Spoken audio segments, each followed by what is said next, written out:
We have a whole analysis of vendors in the market in India where they basically take a loan every day to buy their produce. Mm-hmm. And these work very hard. It's very hard to call them procrastinators or myopic. They plan to work extremely hard, yet they were borrowing at 5% a day.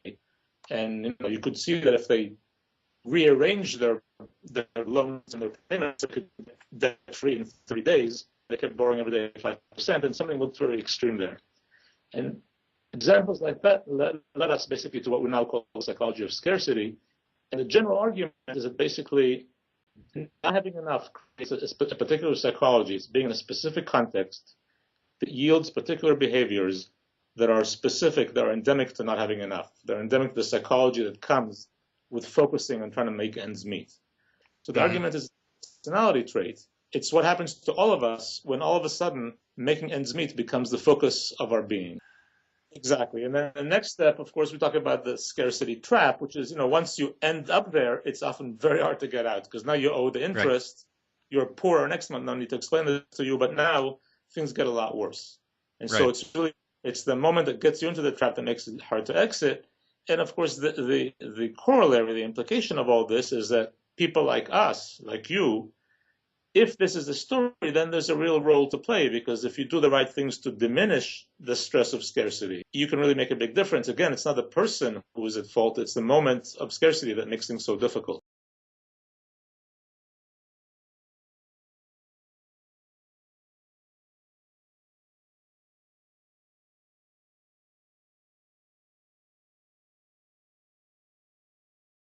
So we take, in many cases, Princeton undergraduates, we put them in a context in a laboratory where they play games against time. We make it in these games, they have the option to borrow extra seconds to complete a round now, for which they pay at the end with more extra seconds lost.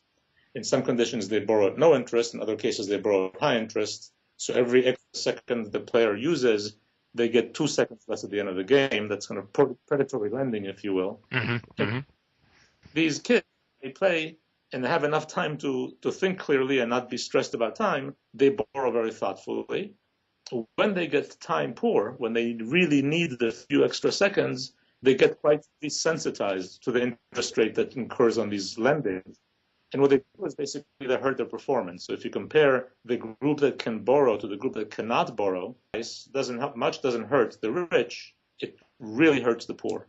Phenomena we've kind of trying to create in a lab, basically arguing scarcity leads you, among other things, to borrow in ways that are not insightful, but that we can show the same person would do much better had they just been a little bit less poor. So the argument now is that when you deal with scarcity, the tendency to overborrow and to be myopic is one of the features. Another one is that you're just doing less well in divided attention and cognitive control. You're just functioning as less impressive as a person. And less well, your fluid intelligence is significantly lowered. In some metrics, it compares to roughly 12 points on the IQ scale, which is, a qualitatively different level. So what we do now in India is we take the same farmer who does sugarcane, and because harvest only once a year, and it's very hard for them to smooth their consumption, these are farmers who end up being basically relatively poor before the harvest and relatively rich after. So we now run the same person 4 months apart, before and after harvest, on the same tests. And again, we show that this farmer looks about 10 IQ points less intelligent under scarcity before harvest and after.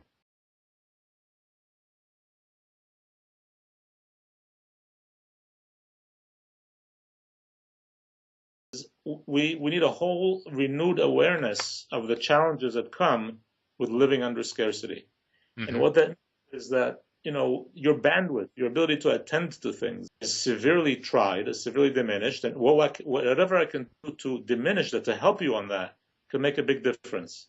We tend to be very blind to all that. If you take somebody like that, the last thing you want to do is impose more demands on them of the kind that require cognitive control and attention.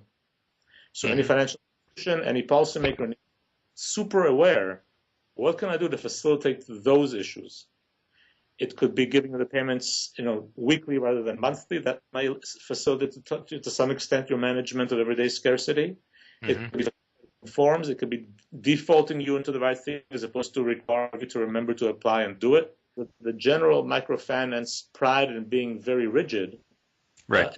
The question here, I mean, is your job to educate the person or to help them deal with their bandwidth? Mm-hmm. If it's, it may very well be that being flexible and giving me 2 extra days can make a big difference. You don't send me to take another loan because I'm late on this one. It could really alter a bit how beneficial we think it is to be rigid if we take seriously the difficulties you have in dealing with scarcity as opposed to, negligence or personality issues or other things that you might think are causing you to be late.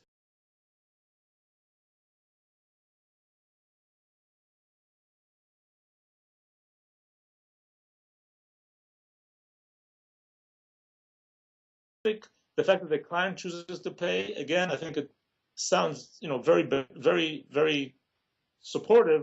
And then the question is what the wisdom of that is. It's a complicated story. The idea of being less rigid, all else equal, would be a useful thing for somebody who's doing all the right stuff and just having a very hard time managing. Absolutely. And, we use this term, we call it tunneling. So the idea is that you focus on your scarcity and focus on a bad thing. And we showed that when you focus, you actually do very well. So, in some sense, when you have a deadline and you do nothing else that day, pretty good work on that deadline. Right. The problem is you're neglecting a lot of other things. Tunneling is going to let you do things that are not always extremely far-sighted.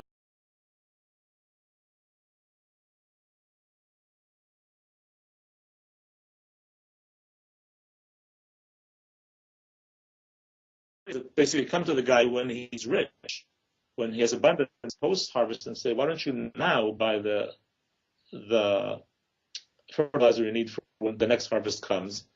And that forward planning, buying in advance while you still have money, allows you to smooth your year much better than it was before.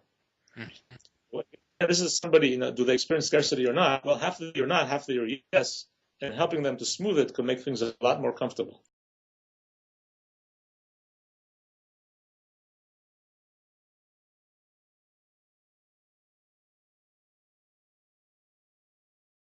But yes, if you are a well-intentioned lender, there is a real possibility the person who's coming for the loan is in a situation where it's not that they don't have enough money, it's they don't have enough money now. Right. And they rearrange things differently. They might have been able to afford it, and taking this loan might put them in a trap that may be very hard to come out of. Or, for example, if the interest I charged you was such that half of it went into your savings account, so that after you took 8 loans, given that I made you pay some of it into savings, you now have enough to borrow the next time on your own, from your own money.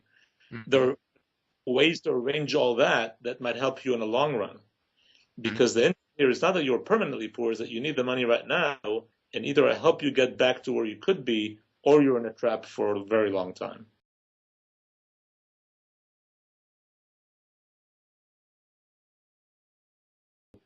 In the applied research, it's been shown in different places that certain identities carry with them traits as well as sometimes, for example, stereotype threat.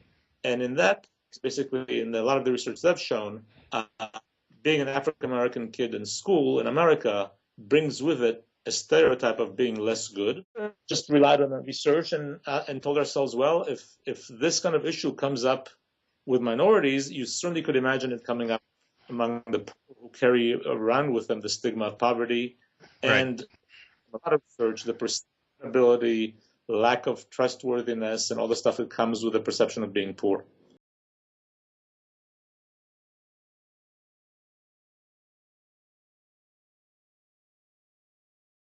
Creating offices like the ones where you work, in some sense, has a natural feature of making salient the fact that I'm a poor recipient of aid. Mm-hmm. Of course, it's going to differ from place to place. The exact nature of these identities, the role they play, how they're perceived, would have to be tested very locally and wisely. Right.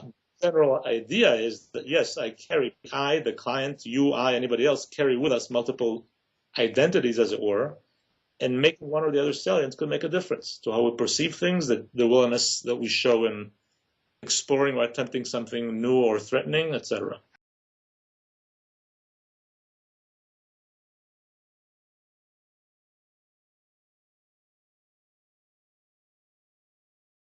need to do pilot studies. We have to understand exactly what are the clients thinking, feeling, how do they perceive the issue, and given what we know and what we found about how they see things, how do we go about, ameliorating their conditions, making their decisions easier, etc.